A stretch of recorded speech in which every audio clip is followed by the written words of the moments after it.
Bonsoir, salam alaikum, Zul Fleoun. Le général d'armée Saïd Chingriha, chef d'état-major de l'armée nationale populaire ANP, a présidé les travaux de la 17e session du Conseil d'orientation de l'École supérieure de guerre hier jeudi. Dans ce cadre, le général d'armée a déclaré ceci. À ce titre, il faut saluer la contribution diplomatique algérienne, sa sage politique étrangère, sa grande expérience dans la résolution pacifique des conflits, son rôle constant dans la défense du droit des peuples colonisés à disposer d'eux-mêmes et son appel fervent à l'instauration d'un ordre mondial plus humain et plus équitable, en concordance avec les textes internationaux pertinents. Fin de la citation. L'ingérence croissante du commandement militaire dans les affaires politiques de la nation ne cesse de provoquer de moultes réactions au sein des différentes couches de la société algérienne, surtout dans l'absence assourdissante de ceux qui sont censés y mettre leurs avis, leurs opinions, à savoir la classe politique, la presse et encore les intellectuels. Que l'armée s'ingère dans les affaires politiques n'est pas une première dans l'histoire de l'Algérie. L'institution militaire a toujours été la colonne vertébrale du régime depuis 1962. Elle a instauré ou installé et destitué tous les présidents qui se sont succédés, sans exception. Elle a donc pris parti ou pris part à toutes les décisions politiques, ou pas politiques d'ailleurs parfois, depuis l'indépendance du pays à nos jours.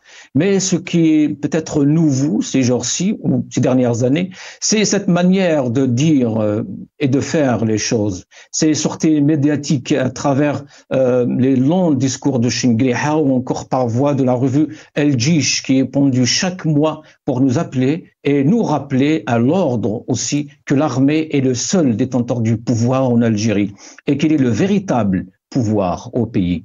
Non loin de ces déclarations de Chingriha, Jeune Afrique, les amis de Tebboune, entre parenthèses, ont publié hier un long article donc sur les dépenses militaires de l'Algérie. L'article en question se base sur le dernier rapport de l'Institution internationale de recherche sur la paix de Stockholm, le CIPRI, sur les dépenses militaires à l'échelle mondiale, qui montre une tendance haussière et qui s'explique par une détérioration continue de la paix et de la sécurité internationale, a conclu le rapport. Les dépenses militaires de l'Algérie ont atteint donc un pic de 76% de hausse, représentant 18,3 milliards de dollars, soit la plus grosse hausse de l'histoire du pays depuis 1974.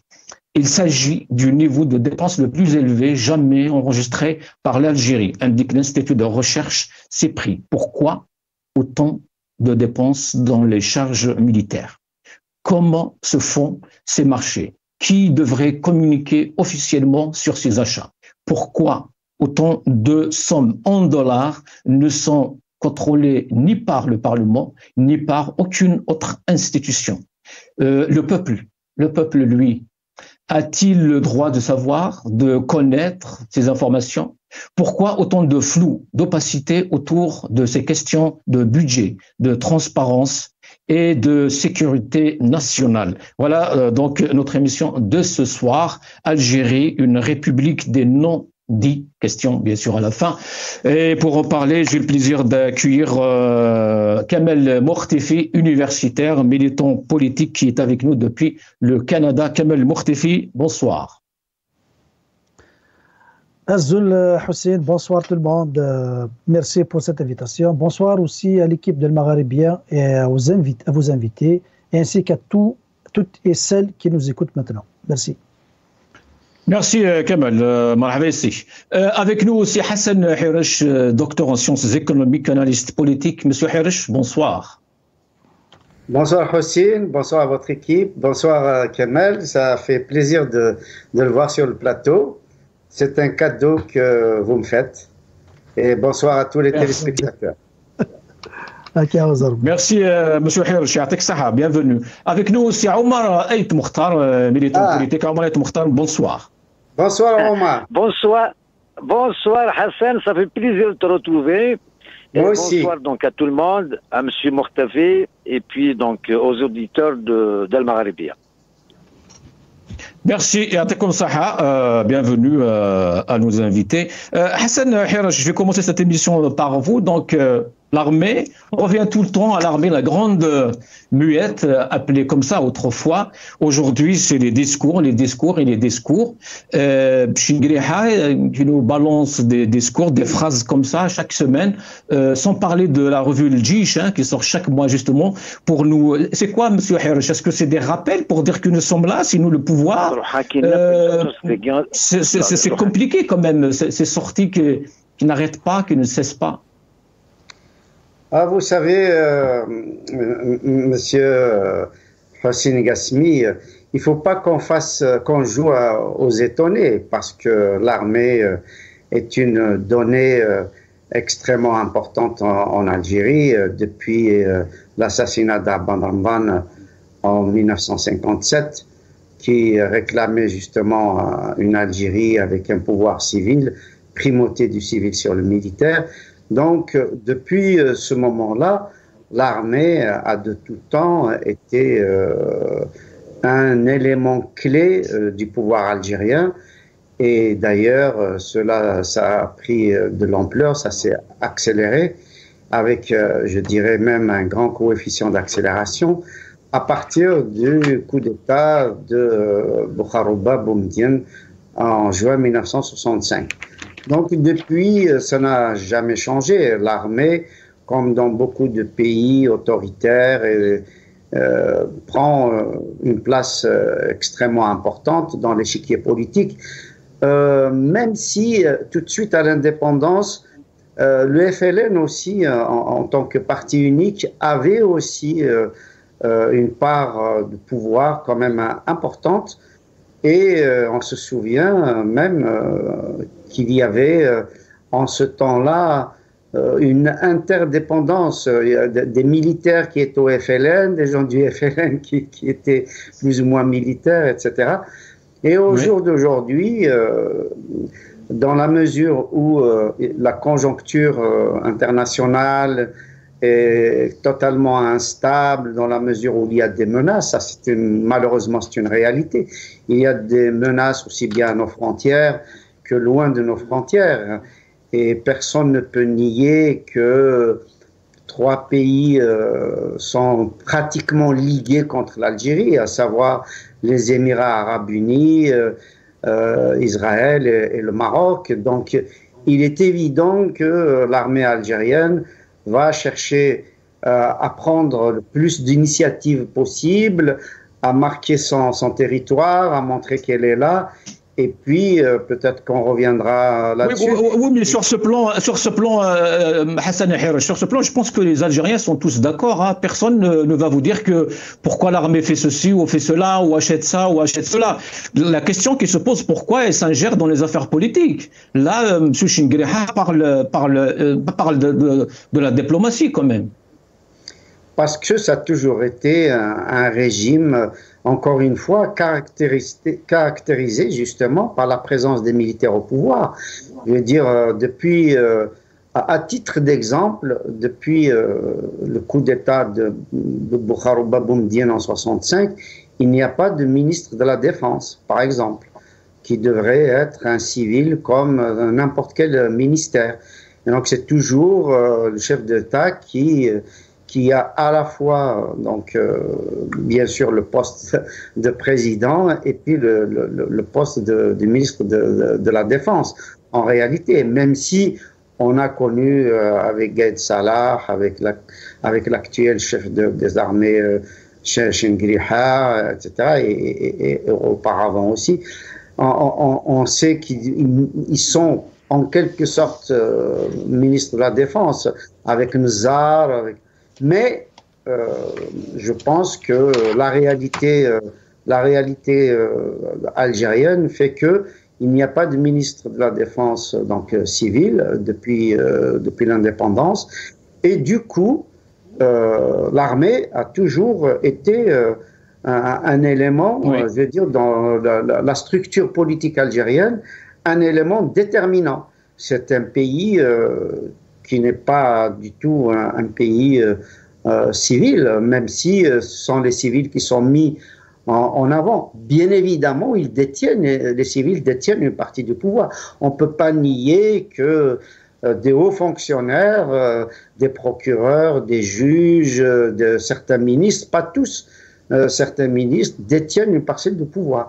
Mais il y a des secteurs qui ne relèvent que de l'ANP, des services de sécurité, avec les différents départements.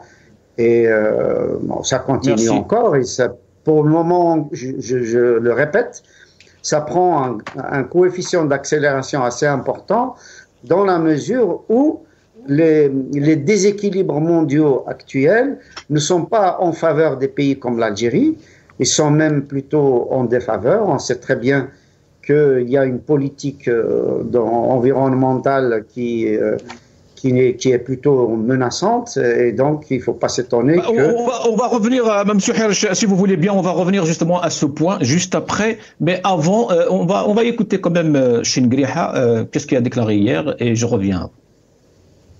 يجب الإشادة بالمساهمة الدبلوماسية الجزائرية بسياساتها الخارجية الحكيمة وحنكتها في حل النزاعات بالطرق السلمية ودورها الثابت وقناعتها الراسخة في الدفاع عن حق الشعوب المحتلة في تقرير مصيرها ومثابراتها في الدعوة لإقامة نظام دولي أكثر عدلا وإنسانية بما يتوافق مع النصوص الدولية. يجب Kamel Mokhtifi, l'ingérence de l'armée dans les affaires politiques en Algérie, en vrai, c'est un secret de polichinelle, tout le monde le sait. Pourquoi vouloir le montrer comme ça à chaque occasion? Cherche à le montrer toujours parce que c'est dans leur philosophie de dire que le pouvoir appartient à l'armée. Le peuple en Algérie, il est considéré comme immature, un peuple sujet, dénué de toute citoyenneté. C'est-à-dire qu'on lui a enlevé la citoyenneté à l'Algérien et on le montre comme un sujet.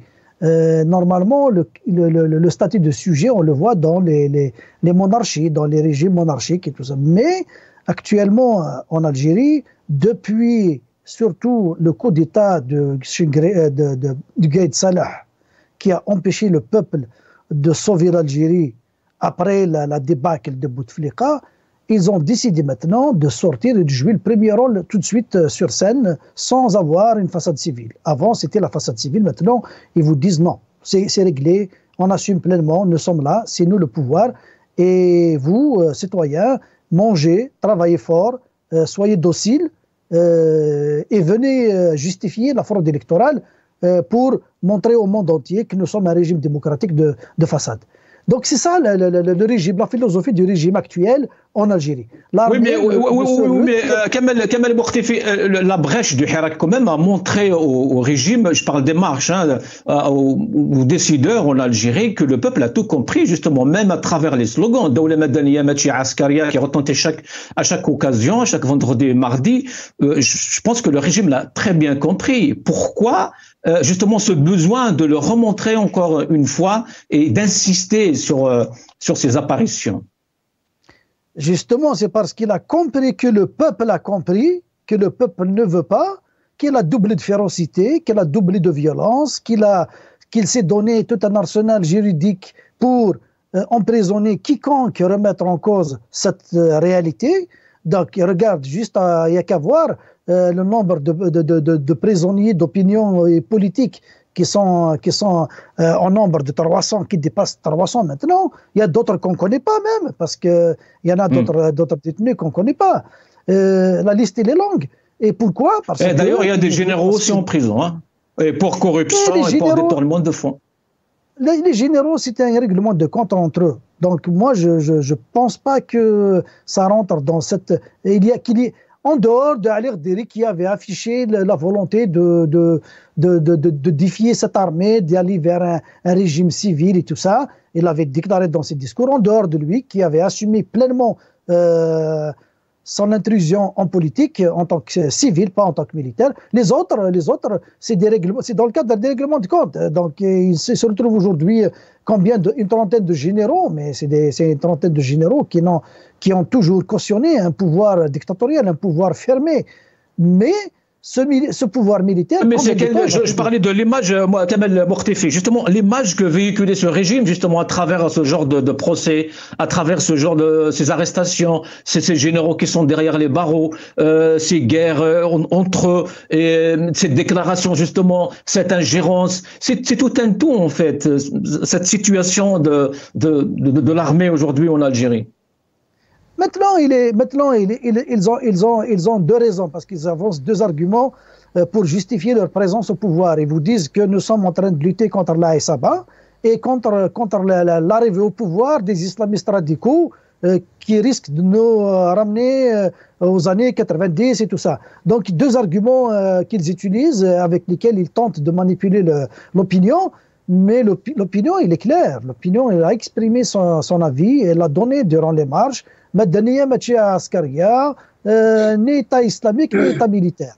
C'est un État démocratique, Jazair Hora démocratique. Là-dessus, c'est tranché. On n'a rien à dire. Mais eux, ils avancent toujours le danger de la Haït-Saба de revenir au pouvoir. Ils avancent le danger de l'islamisme. Et c'est pour ça qu'ils justifient leur présence maintenant. Donc, avec tous les moyens qu'ils se sont donnés pour rester au pouvoir. Ils vont rester au pouvoir tant que la scène politique reste fragile. Qu'est-ce qui a fragilisé la scène politique de l'opposition, donc le côté de l'opposition? C'est l'absence de projet d'alternative autour d'un minimum consensuel. Nous n'arrivons pas encore à trouver ce consensus pour forcer le pouvoir c'est-à-dire à retourner au moins à l'époque de Bouteflika où l'armée était derrière les rideaux. Il y avait une certaine liberté d'exercer la politique et tout ça. Mais l'objectif, c'est pas de retourner à l'ère de Bouteflika, mais je disais au minimum, et recommencer à reconstruire le champ politique, reconstruire les institutions avec en répondant aux aspirations du peuple qui a marché durant le Hirak. Ça veut dire que se donner la latitude de choisir qui va gouverner aux destinées du pays. Donc ce sont les élus du peuple qui vont décider, qui vont gouverner, qui vont conduire. Regarde, actuellement, c'est l'armée qui conduit toutes les politiques internationales, y compris la diplomatie, c'est l'armée qui la dicte. Et oui, nous sommes devant un résultat que l'Algérie maintenant, elle est vue comme un État voyou, un État belliqueux, un État qui cherche la guerre, un État qui s'est débarrassé de la sagesse d'antan. Regarde, l'Algérie, avant, elle était au devant de la scène pour régler les conflits, pour apporter des solutions. Maintenant, l'Algérie est un État voyou qui défie tout le monde. Et l'engage. C'est un pays va-t-en-guerre sans moyens, malheureusement. Ils ne produisent même pas les munitions pour tenir une semaine. Une guerre d'une semaine, ils ne peuvent pas la tenir. Donc, on va revenir dans le débat pour discuter des moyens et de l'investissement. Oui, merci Kamel. Restez avec nous. Omar Aït Mokhtar, certains avancent l'idée justement que Chinguiréha est en campagne électorale pour son ami, son protégé Tebboune. Enfin, il y a beaucoup de choses à dire, hein, même sur ce point. Mais c'est cela est avéré vrai, Omar Aït Mokhtar, c'est très grave parce que l'armée, c'est une armée populaire. L'armée est censée être du côté du peuple, pas d'un candidat ou d'une personne contre une autre. Ça, effectivement, est en campagne pour Tebboune parce que l'armée est divisée. Il appartient au clan Tebboune, mais Chinguiréha ne fait pas l'unanimité du tout. Et l'armée est divisée, justement. Alors, il y a déjà un clan qui est en prison, un clan qui est sorti de prison. Et il n'y a pas de chef d'orchestre réellement. Le poids, évidemment, c'est les services qui l'ont. c'est l'équipe, il faut nommer un chat, donc l'équipe Atofiq revient en force, bien sûr. Moi, j'ai tenu une information qu'il n'y aura pas de deuxième mandat, malgré ce que chante Chengriha. Question de cette armée, dans les pays civilisés, on l'appelle la muette. En Algérie, c'est l'opacité. Non seulement il est muette, mais c'est l'opacité. C'est l'armée qui gère, c'est l'armée qui ramène le président.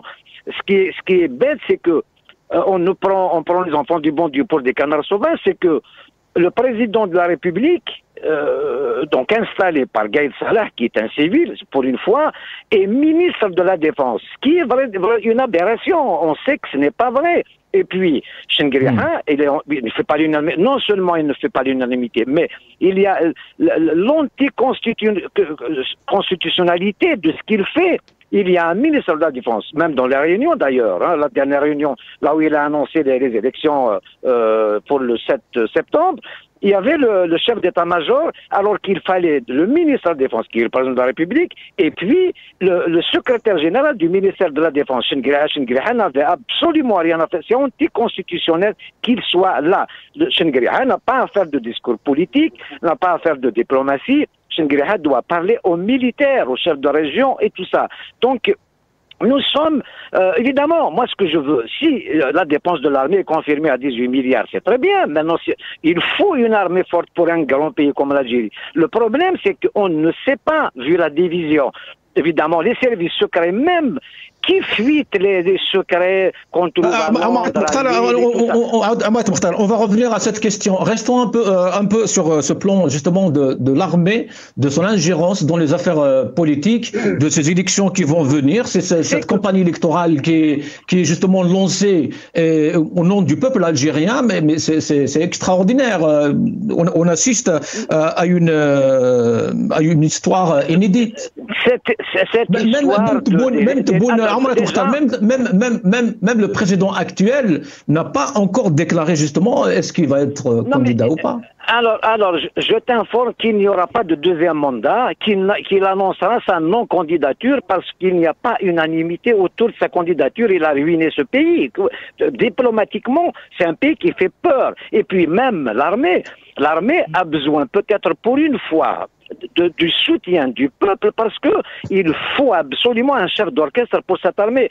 Le peuple a besoin d'être rassuré. Est-ce que c'est comme ça qu'il va avoir le soutien du peuple? Est-ce que c'est à travers de ce genre de déclaration justement que l'armée pourrait avoir l'appui du peuple? Ça s'accélère et on va comprendre, vu qu'ils ont raccourci le mandat de Tebboune, ça veut dire que Tebboune part. Donc c'est ça le message. Qui a décidé que Tebboune donc raccourcit son mandat de 3 mois? Autrement dit, on aurait respecté le calendrier institutionnel. Ce n'est pas le cas parce que il y a de gros problèmes, de gros dossiers qui sortent aujourd'hui. On ne veut pas déstabiliser la présidence aujourd'hui parce que si tu vois le DGSN qui est rentré en prison cette semaine avec toute une série de cartels, et ça va aller à Ben Grina, et puis, bien sûr, à Boualem, il va y aller en tôle. Ces gens-là... justement, Amanat Moukhtar, puisque vous soulevez ce point, qu'est-ce qui se passe justement? Pourquoi le peuple algérien n'a pas le droit à l'information sur ces questions? Parce que c'est vrai qu'on lit un peu, on trouve un peu cette information sur les réseaux sociaux, que Benchir, l'ancien DGSN, est arrêté, que Khtel est arrêté, et beaucoup de ses amis sont arrêtés. Qu'est-ce qui se passe? Pourquoi on n'a pas le droit à l'information? Pourquoi le procureur ne parle pas? Pourquoi il n'y a pas de communiqué? Pourquoi il n'y a pas un ministre qui parle? Tu sais, non mais attends, c'est la raison pour laquelle on a raccourci le mandat de Tebboune, parce qu'il y a danger au sommet de l'État. Mais l'unanimité, Chengriha ne l'a pas. Donc les militaires ont décidé de raccourcir le mandat de Tebboune pour qu'il parte. Parce que si on arrête Boualem, on déstabilise la présidence, il faut faire une élection tout de suite. S'il faut arrêter Boualem, il faut arrêter le président. Donc vous allez voir qu'il se passe quelque chose. Alors Boualem, c'est un conseiller du président, hein? Oui, mais non, c'est lui le président, si tu veux. Donc, c'est lui qui gère la présidence, tout le monde sait. Donc, ça, tu sais, en Algérie, il n'est pas demandé d'être associé. À l'œil nu, on voit de loin ce qui se mijote parce que vu le clanisme, les secrets sont fuités. Vous allez voir fuité, très bien. Fuité, très bien. Très bien, Omar Mokhtar. Merci pour avoir utilisé ce terme. Hassan Hirosh. Cette philosophie de fuite justement en Algérie, les informations fuitent, le peuple fuit, les militaires fuient. Ce concept de fuite en Algérie, il est vraiment problématique aujourd'hui. Regardez par exemple cette histoire de l'ancien DGSN. On parle justement de son arrestation depuis une semaine. Nourdine Khtel, pareil, et beaucoup d'autres militants qui étaient proches de cette mouvance. Mais il n'y a pas d'information officielle, Hassan Hirosh. Comment expliquez-vous ces phénomènes? Oui, c'est la fuite en avant. Hossein, vous avez un problème de son. Hein. Je vous entends très très mal. Donc demandez à la régie de vérifier. Ah, la régie, s'il vous plaît. Le son vous concernant. Alors, donc, votre question, évidemment, mérite un colloque. Hein. Mais ce que je peux vous dire, c'est que malheureusement, le régime algérien est instable, et d'autant plus instable depuis un certain nombre d'années. Et je crois que ça s'est accéléré avec la maladie de Bouteflika. Et donc, il n'y a pas d'arbitre, il n'y a pas quelqu'un qui aurait à la fois le véritable pouvoir entre ses mains, quelqu'un qui serait un recours, quelqu'un qui serait au milieu de toute, cette mêlée et qui serait plutôt en dessus de cette mêlée-là. Donc, évidemment, il y a plusieurs cercles de pouvoir et donc qui se disputent des prérogatives et on aboutit, comme l'a souligné Omar Mokhtar, on aboutit à des arrestations tous azimuts. C'est-à-dire il y a une démonstration de puissance. C'est beaucoup plus psychologique que politique. Donc, et ces informations, Hassan Hirosh, justement sur ce plan, ces informations qui fuitent pour des youtubeurs, des facebookers qui sont, enfin, l'un il est à Paris, l'autre à Londres, je sais pas, mais officiellement il n'y a pas d'information. Pourquoi on ne communique pas sur ces choses? Est-ce que parce que c'est cette guerre clanique, c'est quoi? Oui, parce que je vous disais qu'il y a une guerre entre les différents cercles du pouvoir. Et donc, ceux qui se sentent lésés transmettent des informations pour déstabiliser ceux qui, à l'instant, sont dans le haut du pavé et détiennent plus de prérogatives que d'autres. Donc, c'est une guerre d'information pour déstabiliser ceux qui semblent être des adversaires. Donc, vous savez, ce n'est pas propre à l'armée. Hein, c'est ce qui se passe dans les partis politiques, c'est ce qui se passe dans les associations, c'est ce qui se passe dans les syndicats, même dans nos familles. C'est-à-dire, nous sommes dans une culture qui, depuis les janissaires, pendant la période ottomane, ce sont les plus forts, les militaires, les plus armés qui détiennent le véritable pouvoir. Donc, il y a une espèce de patriarcat, y compris d'un point de vue politique, y compris d'un point de vue militaire, d'un point de vue administratif, etc. Donc c'est le patriarche le plus entouré, le plus puissant, etc., qui va démontrer sa force.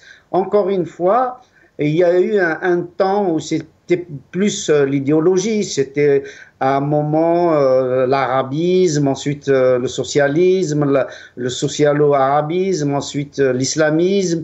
Mais aujourd'hui, les luttes de cercle du pouvoir ne relèvent même pas de l'idéologie, relèvent des intérêts du groupe et relèvent aussi des engagements qu'ils ont avec un certain nombre de puissances, de puissances étrangères. Vous savez très bien qu'il y en a qui sont plutôt près des Chinois, d'autres proches des Russes, d'autres proches des Français, d'autres proches plutôt des Turcs ou des Moyen-Orientaux, que ce soit des Saoudiens, des Émiratis ou du Qatar, ainsi de suite. Donc, tous ces cercles de pouvoir, là, tous ces cercles de décision cherchent évidemment à avoir la suprématie, à avoir beaucoup plus une surface politique, même une surface sociale.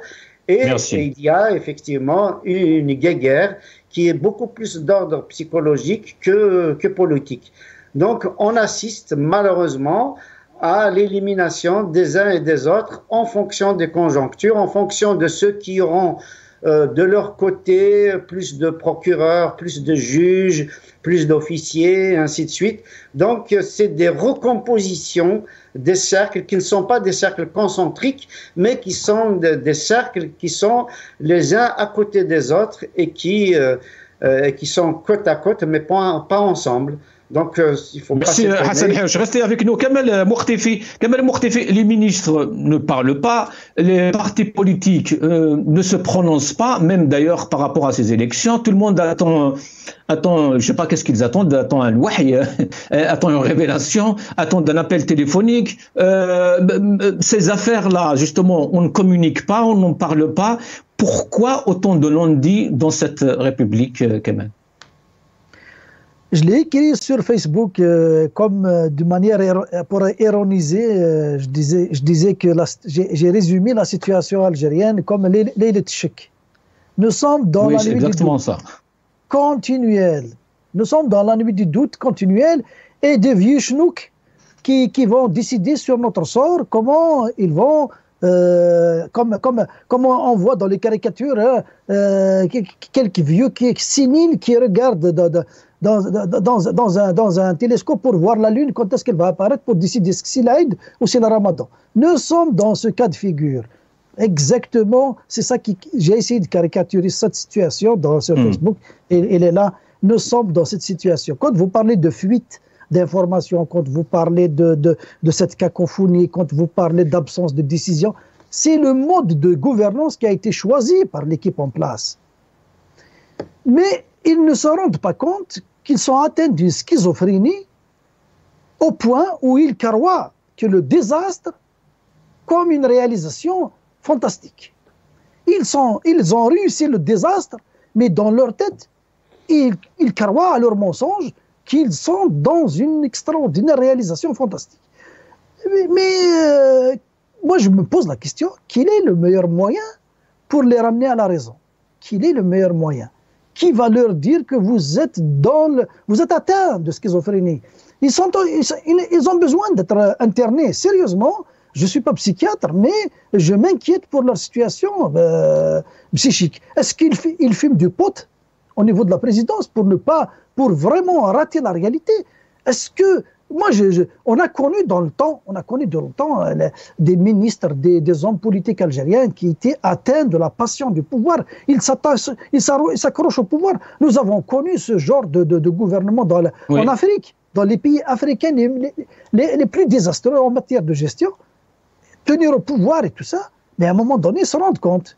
Ils se rendent compte que ça y est, tout le monde les voit comme c'est la honte. C'est la honte. À un moment donné, ils doivent se retirer du pouvoir. À un moment donné, ils doivent se dire que dans ce pays-là, nous avons des docteurs en sciences économiques, nous avons des professeurs, nous avons des médecins, nous avons des ingénieurs, nous avons même ceux qui n'ont jamais été à l'école, ils comprennent la chose politique. Donc, ils doivent faire attention que tout ce qu'ils sont en train de faire, il est vu par tout le monde. Quand ils arrêtent les khtel, c'est leur produit. C'est leur produit. Ils l'ont armé d'anti-kabylisme, d'anti-berbère, d'anti-amazir. Ils l'ont dompté, lui ont donné l'argent, lui ont donné les médias. À un moment donné, puis maintenant, ils le mettent en prison. À moins, respectez vos sbires.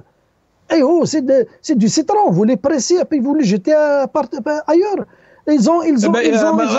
Kamal Moukhtefi, le pire est peut-être cette question ou cette information concernant Benchir. C'est ce monsieur et son institution était derrière l'arrestation de tous les Algériens. Il y a plus de 200, 300 aujourd'hui détenus. On sait tous comment ces dossiers ont été montés. Est-ce qu'ils vont libérer aujourd'hui tous ces jeunes? Parce que justement, ce monsieur est arrêté pour trahison et même pour intelligence avec l'ennemi. C'est très grave ce qui se passe. C'est pour ça peut-être qu'ils ne veulent pas communiquer, en parler. Il est clair que quand on connaît les agissements de certains pays arabes, nous l'avons vu en Tunisie, nous l'avons vu en Libye, comment ils financent, comment ils organisent des contre-pouvoirs, comment ils s'ingèrent dans dans les élections, il s'agit dans le choix des gouvernants dans les pays comme l'Algérie, comme la Tunisie, comme la Libye. Ils ont cité les Émirats arabes, peut-être qu'il y a d'autres aussi. Donc, s'il y a des gens qui ont été actionnés, à qui on a donné de l'argent pour jouer un rôle, pour déstabiliser, pour attaquer un clan, c'est possible. C'est possible. Mais sincèrement, l'absence d'information nous laisse dans l'expectative. On peut juste que spéculer, tirer des conclusions, des fois même. On peut pas. Oui, mais la faute à qui, Kamel Moukhtefi, justement, si nous sommes emmenés à spéculer, c'est parce qu'il n'y a pas d'information, c'est parce qu'il y a l'opacité, c'est parce que la presse ne fait pas son travail, c'est parce que le ministre de la communication, tiens, le ministre M. Lagheb a parlé de l'expulsion de Ali Lat, et pourtant il a été expulsé par les forces de l'ordre apparemment. Mais il a tenu une conférence, il a expliqué pourquoi il ne parle pas de ça. Pourquoi il ne nous dit pas qu'est-ce qui se passe? Est-ce qu'il y a vraiment ces arrestations ou pas? Et pourquoi ces gens sont arrêtés? Malheureusement, par rapport aux déclarations du ministre de la Communication, j'ai pas vu de réaction pour que les gens lui rappellent qu'expulser un journaliste, pour quel que soit le motif, il est venu avec un passeport algérien. C'est une violation carrément des droits de la citoyenneté, des droits de la nationalité garantis par la Constitution. Vous n'avez pas le droit de l'expulser du territoire national pour motif qu'il travaille pour un journal qui attaque l'Algérie ou qui... Non, laissez-le rentrer. Eh bien, gérez-le. Vous avez appelé à convoquer le devant la justice. Donnez-lui un mandat, comment ça s'appelle? Le juge va lui interdire d'exercer la fonction de journaliste, soi-disant, si la loi le permet, bien sûr, dans le cadre de la loi, dans le respect des libertés du journalisme, dans le respect. Mais non, ça s'est fait d'une manière comme si c'est ça. Je te laisse pas rentrer chez moi. C'est l'Algérie m'appartient, je te laisse pas rentrer. C'est exactement, c'est la politique de Dzmahoum. Et c'est ça qu'il est venu expliquer, mais je n'ai pas vu de réaction de la part des intellectuels, de la part des journalistes, de la part... Jusqu'à quand on va encore se taire parce qu'on a peur? Jusqu'à quand? Merci. Merci Kamel, restez avec nous Kamel. Omar Aït Mokhtar, toujours sur cette question de l'armée justement, est-ce qu'on pourrait s'attendre à Omar Mokhtar, à un Chingri demain qui va sortir encore une fois, faire une conférence, parler du lait, parler de l'ADES, parler du sport? Tiens, il y a un problème énorme justement sur ce plan sportif et même en matière de diplomatie d'ailleurs qui est hautement posé. Est-ce que c'est parce que les ministres on ne les voit pas? On voit Chingri Hadon qui parle de la diplomatie, qui parle de l'industrie et a déjà parlé de l'agriculture?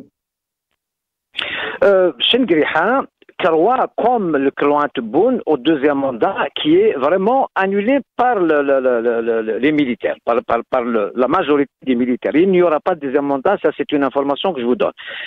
Nourdin Khtel n'a pas été arrêté parce qu'il est kabylophone, parce qu'il a insulté Abban Ramadan, le conquérant de la Sommam, il est kabyle, comme c'est le zéro kabyle, ou Naïm Saleh. Il a été arrêté parce qu'il y a un complot, justement. C'est pour ça qu'on a raccourci le mandat de Tebboune. Il y a un complot qui a fuité donc certaines informations sensibles de l'État. Ça parle de Boualem qui croit avoir des dossiers sur tout le monde, sur les militaires justement. Il les a écoutés dans le temps. Il a des informations, malheureusement, heureusement d'ailleurs, qui ne sont pas à jour. Boualem passe par Ben Guerina. Le problème, c'est que les services ont su tout ça, donc ils commencent à arrêter tout le monde. Le DGSN, Boualem, ça va venir. Donc ils ont arrêté le deuxième mandat. Le problème aujourd'hui, l'armée, les services, je veux dire, arrive à contenir le Tebboune et le clan à Tebboune, mais Chengriha qui ne fait pas l'unanimité, lui aussi, il est dans le même cas que Boualem. Il est dans le même cas que Boualem. Je vous donne encore une autre information. Ben Ali, il ne veut pas partir. Il faut que, d'abord, il dépend directement de la présidence.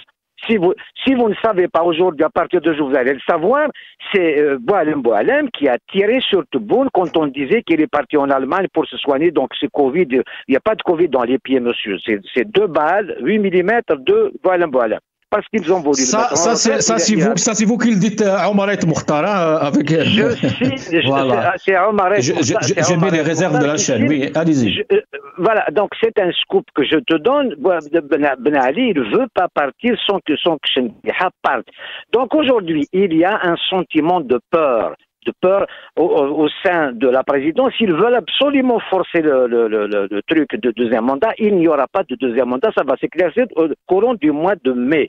On ne peut pas partir au deuxième mandat et ce qu'il va y avoir, l'armée décide aujourd'hui par rapport au deuxième mandat. C'est clair, mais il va y avoir un consensus parce qu'en réalité, on n'a jamais voté en Algérie. C'est une formalité d'usage. Même cette autorité indépendante qui n'a rien d'indépendant, elle a failli pendant trois élections successives. Tout est faux. Donc, Sorfi n'est plus crédible. Il y aura un consensus autour d'une personnalité pour gérer un mandat. Donc, le peuple n'aura toujours pas sa parole, c'est ça. C'est toujours le régime qui va désigner un président. Le peuple n'a jamais compté en Algérie. Il ne comptera pas pour le prochain mandat, qui sera justement un mandat de transition où le peuple aura la parole pour préparer l'avenir de l'autre mandat. Le mandat qui vient, c'est un mandat de transition. À la façon. Merci Omaret Moukhtar. Restez avec nous, Omaret Moukhtar. Hassan Hirish, revenons un peu à la question de dépenses ou ce qu'on appelle aussi les charges militaires.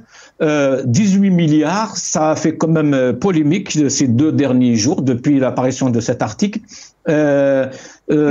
Hassan Hirish, le problème, les Algériens, ils sont tous fiers de l'armée, quand l'armée est forte, bien sûr, et puissante, etc. Mais ce que les Algériens, la question qui se pose, c'est la question de l'opacité, la question du contrôle. Qui a justement droit au contrôle, à vérifier ces chiffres? Comment ont été faits ces achats? Est-ce que le Parlement a son mot à dire ou pas? Écoutez, pour être très franc avec vous, je ne maîtrise pas ce dossier-là, mais je peux vous donner quelques généralités. C'est-à-dire que 18 milliards pour un pays comme l'Algérie, c'est pas énorme. Bien sûr, par rapport aux besoins sociaux, c'est énorme par rapport à l'éducation, à la santé, à l'agriculture, à l'industrie, au transport, à tous les services publics, etc. 18 milliards, c'est 18 milliards qui sont enlevés du développement économique, social de l'Algérie, ça c'est évident. Ceci dit, il y a un besoin. Il y a un besoin qui est de défendre ce pays-là, qui est énorme, qui est vraiment un pays continent, et donc il y a 6300 kilomètres de frontières, et donc il y a des besoins énormes. Moi, ce que je me pose comme question, c'est que est-ce que on va véritablement dépenser cet argent dans la formation, déjà, c'est extrêmement important. Il faut vraiment des cadres, des experts, des spécialistes, il faut des officiers qui soient... Alors là, on parle d'achat d'armement, de matériel, vraiment. Oui, justement, je continue. Si c'est du matériel qui permet la protection du ciel algérien, qui permet de se protéger des cyberattaques, d'avoir un matériel de détection de drones, de missiles, de protéger les industries névralgiques, notamment le secteur pétrolier et gazier en Algérie. On voit ce qui se passe par exemple dans la guerre Russie-Ukraine. Chaque belligérant tente d'anéantir ce qu'il y a vraiment de plus sensible, de plus névralgique dans le pays adverse. Donc, il appartient à l'armée algérienne de protéger ces sites-là, d'avoir des radars, d'avoir des drones, d'avoir du matériel de détection, etc. Tout ça coûte énormément cher. Il faut former aussi du personnel pour pouvoir utiliser ce matériel-là. Et donc, 18 milliards, je rappelle à vos téléspectateurs que l'Arabie Saoudite, c'est 5 fois plus le budget militaire d'un pays comme l'Arabie et qui est beaucoup plus... D'où ma question, Hassan Hirish. J'ai commencé par ça justement, par dire que le peuple algérien n'a aucun problème avec l'armement, etc. acheté. La question qui se pose, c'est sur la transparence, c'est pour justement le contrôle, c'est pour ces chiffres, qui contrôle contrôle tout ça. On va juste voir cette vidéo et je reviens. OK. Article 66. Les députés peuvent interroger le gouvernement sur toute question d'importance nationale et sur l'état d'application des lois. À l'exception des questions relatives à la défense nationale et au secret d'État en matière de relations extérieures.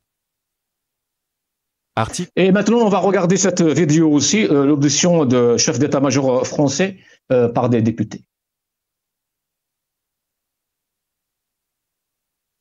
À court terme, bien entendu, c'est le projet de loi de finances 2024 et mon général, nous sommes vraiment ravis de vous accueillir à nouveau dans cette commission pour continuer notre cycle d'audition au sujet de ce projet de loi de finances 2024 qui va nous occuper sur l'ensemble du mois d'octobre. Cette semaine est chargée, les semaines suivantes le seront également.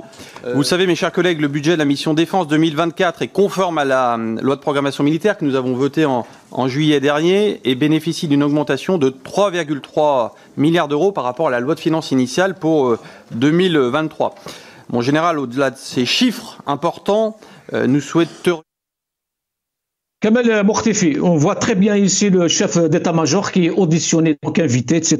Les questions sont claires, sont directes. Il doit répondre justement comment il a dépensé cet argent, où est passé tout ce... Est-ce que c'est vrai? Est-ce que vous avez besoin de plus? Est-ce qu'il fallait moins? Est-ce qu'on peut rêver de ça en Algérie? Maintenant, l'armée, c'est clair que le fait qu'elle détient le pouvoir, donc déjà... garder secret sur son fonctionnement est la priorité pour elle, pour se protéger. La gestion des budgets de l'armée, certainement qu'on ne peut pas y aller dans les détails de ce que, publiquement, de ce que fait l'armée, parce que ça relève de la sécurité nationale, mais il y a quand même une certaine... Vous avez écouté la vidéo, la première vidéo à Kamel Mortefi, là où l'article 66 du règlement intérieur du Parlement algérien stipule clairement qu'ils n'ont pas le droit justement de poser des questions sur les questions de la défense et les relations internationales, les secrets d'État. Oui, ça remonte à plus loin. Quand ils ont demandé à Nozar d'y aller présenter son budget devant le Parlement de l'époque du FLN, il a refusé, c'est par mépris. C'est connu, ce sont des civils, donc... Il se place au-dessus de l'élu, au-dessus du civil. Le militaire, dans les pays comme les nôtres, ils ont ce complexe envers le civil. Ils n'accepteront jamais de rendre des comptes à un parlement élu par le peuple, ça c'est clair. Alors là, demander, poser des questions et chercher à savoir. Ça c'est les caractéristiques du régime algérien. Ça m'étonne. Oui, mais Kamel Mortefi, les Algériens qui se posent cette question justement, c'est pas parce qu'ils voient des généraux qui sont derrière les barreaux pour corruption. C'est pour ça qu'il y a ce questionnement qui revient. Oui, c'est pour ça que j'ai parlé de schizophrénie. Le peuple algérien n'arrivera jamais à comprendre qu'est-ce qui se passe. D'un côté, on emprisonne les généraux pour des faits de corruption. De l'autre côté, on maintient le secret sur tout ce qui est budget, tout ce qui est argent et tout ça. Mais c'est ça, on ne peut pas changer les choses sans aller vers un système démocratique. Regarde...